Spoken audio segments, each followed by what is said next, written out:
Hello students, कैसे हैं आप। आज हम अपना हेमेटोलॉजी का चैप्टर करेंगे 7।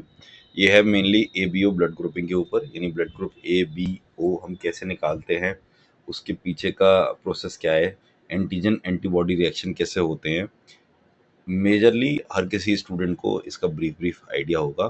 तो ये चैप्टर इम्पोर्टेंट बहुत है, और या तो वाइवा में इससे क्वेश्चन आएगा या प्रैक्टिकल में आएगा।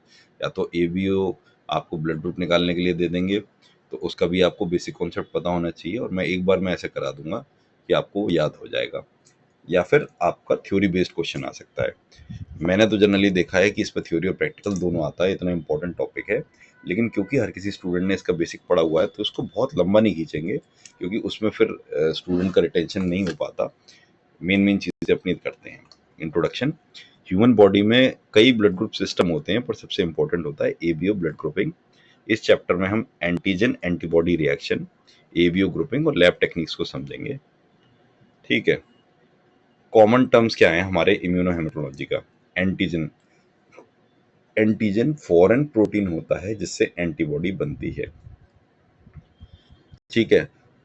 कोई भी ऐसी चीज जो हमारे ब्लड में आई, तो हमारी जो नेचुरल इम्यूनिटी होती है वो ऐसी एंटीबॉडीज बनाती है जो उस एंटीजन से रिएक्ट कर सकें। ठीक है ना। एंटीबॉडीज क्या होती है। एंटीबॉडीज मेनली इम्यूनोग्लोबिन्स जो हमारे प्रोटीन्स होते हैं उससे बनी होती हैं। IgM, IgG, ये एंटीजन को के अगेंस्ट काम करती है। ठीक है। नेचुरली अकरिंग एंटीबॉडीज हमारे ब्लड ग्रुप्स होते हैं, ABO एंटीबॉडीज और IgM टाइप। अच्छा, एंटीजन एंटीबॉडी रिएक्शंस देख लेते हैं। सबसे पहला होता है सेंसिटाइजेशन। इसमें एंटीजन और एंटीबॉडी का कॉम्बिनेशन करते हैं, और ये रिवर्सेबल होता है। सेकंड होता है हमारा एग्लूनेटेशन। इसमें RBCs क्लम्प हो जाते हैं, और ये कॉमन रिएक्शन होती है। हीमोलाइसिस, RBCs का टूटना और हीमोग्लोबिन का रिलीज होना। और न्यूट्रलाइजेशन, एंटीजन एंटीबॉडी को न्यूट्रलाइज कर देता है। ठीक है। ये सब आपको पढ़ा हुआ है। दो हम इंपॉर्टेंट पार्ट पे आते हैं। जीनोटाइप क्या होता है। Very important question. जीनोटाइप वो होता है जो पेरेंट से हमने जीन्स इनहेरिट करी है, ABO। और फिनोटाइप वो होता है जो ब्लड ग्रुप में हमारा एक्चुअली दिखाई देता है, AB, AB और O।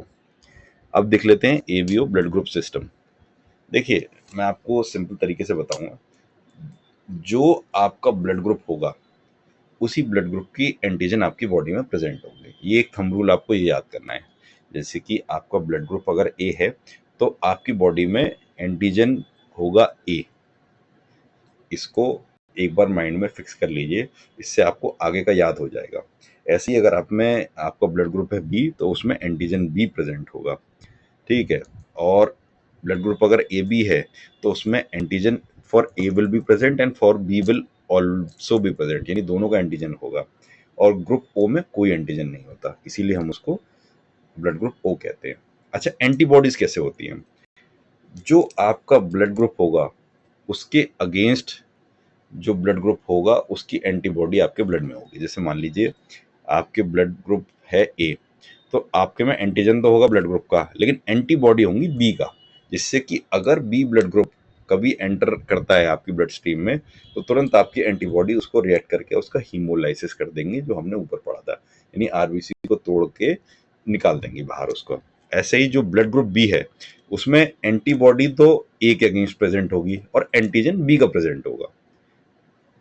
फिर आ गया हमारा ग्रुप AB में कोई एंटीबॉडी नहीं होती, और उसका रीजन ये है कि A का भी एंटीजन इसमें है और B का भी है, तो एंटीबॉडी किसके खिलाफ बनाएगा, तो इसलिए इसमें कोई एंटीबॉडी नहीं होती।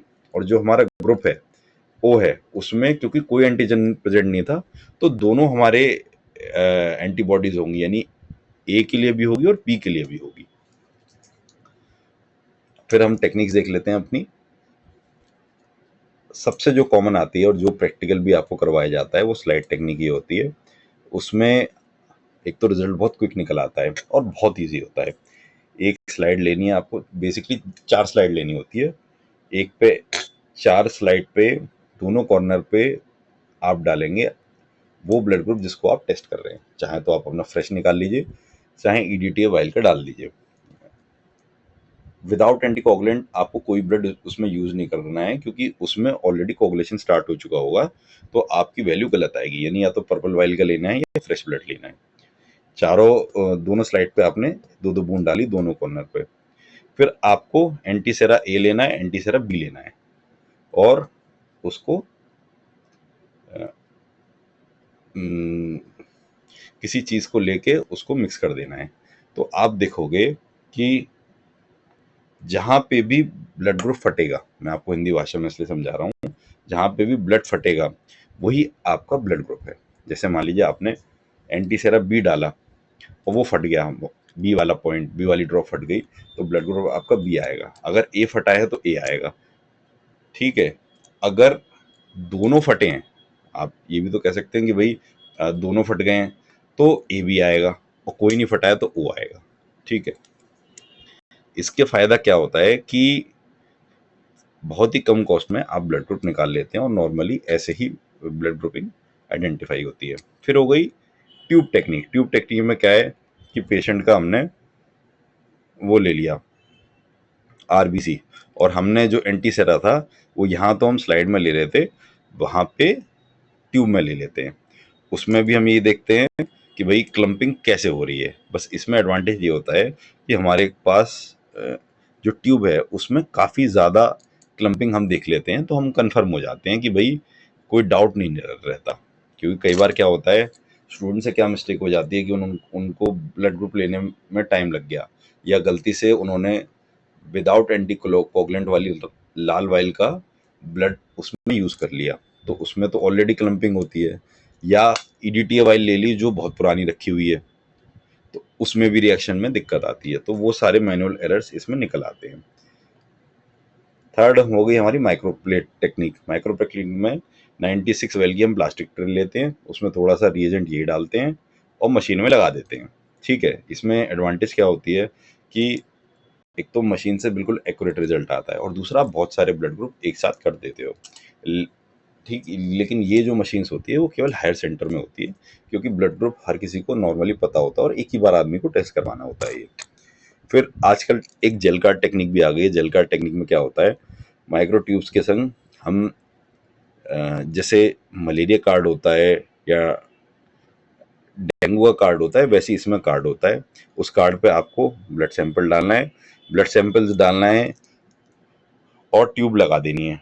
तो उसमें क्या होगा, अगर वो ब्लड ग्रुप होगा, जैसे मान लीजिए आपने बी डाला और बी ब्लड ग्रुप है, तो सेल्स फट के ऊपर चले जाएंगे, और अगर वो नीचे ही रह जाता है, उसमें कोई रिएक्शन नहीं होगी, तो वो नेगेटिव आ गया, ठीक है। ये भी बहुत रिलायबल और एक्यूरेट टेक्निक है।